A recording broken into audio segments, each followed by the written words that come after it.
manera nos encontramos aquí ya con el monseñor Ángel José de Argentina, quien nos va a hablar un poquito acerca de lo que es el cuidado de la casa común, y también nos va a mandar un saludo para toda la gente que nos sigue allá en Bolivia.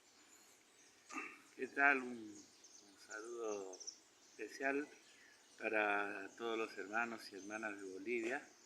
Estamos con un grupo de gente en Asunción del Paraguay, viendo después de 2 años y medio de dar nacimiento, de lanzar una red que se llama Red Eclesial Gran Chaco y Acuífero Guaraní, para acompañar a las instituciones y a las personas del territorio en el cuidado de la casa común.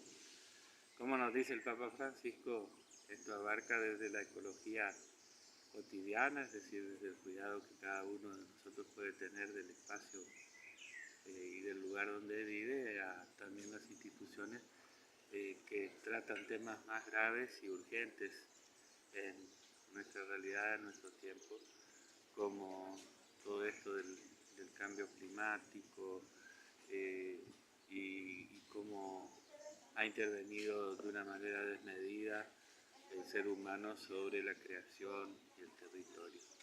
Esta red no viene a reemplazar otras instituciones que lo están haciendo en terreno, sino que en representación de esas instituciones queremos caminar juntos, acompañar las distintas iniciativas y visibilizar también las luchas por este cuidado de la casa común. Así que va mi saludo para ustedes, también mi aliento.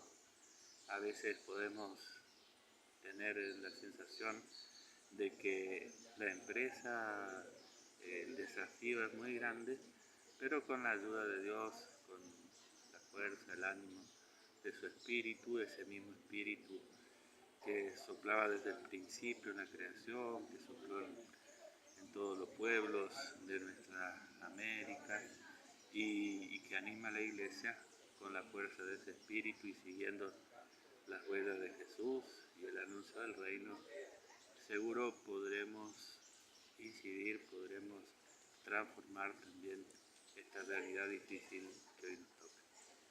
Muchísimas gracias, monseñor, y que Dios me lo bendiga grandemente. No, gracias.